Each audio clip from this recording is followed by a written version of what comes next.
नज़म जी रात आउंदी है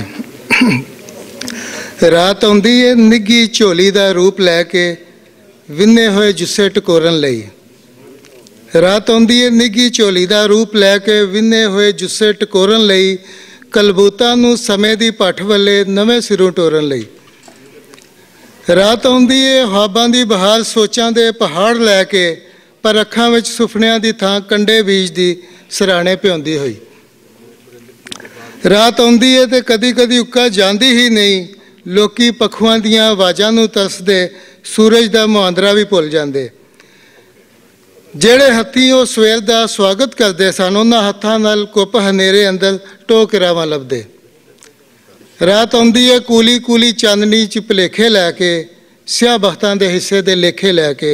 ਲੰਮੇ ਚਿਰਾਂ ਮਗਰੋਂ ਵੀ ਉਹਦੇ ਹੱਥਾਂ ਵਿੱਚ ਸਖਣੇ ਹੱਥ ਹੀ ਦਿਸਦੇ, ਕੋਈ ਦਿਲਾਸਾ ਨਹੀਂ ਹੁੰਦਾ। ਰਾਤ ਆਉਂਦੀ ਹੈ ਤੇ ਕੰਬਦੇ ਹੋਏ ਪਰਛਾਵਿਆਂ ਨੂੰ ਵੀ ਅੰਦਰ ਲੁਕੋ ਲੈਂਦੀ। ਜਿੰਨੇ ਆਦਰ ਚਾਨਣ ਬਖਸ਼ੇ ਹੁੰਦੇ ਹੱਥਾਂ ਵਿੱਚ ਖੋ ਲੈਂਦੀ।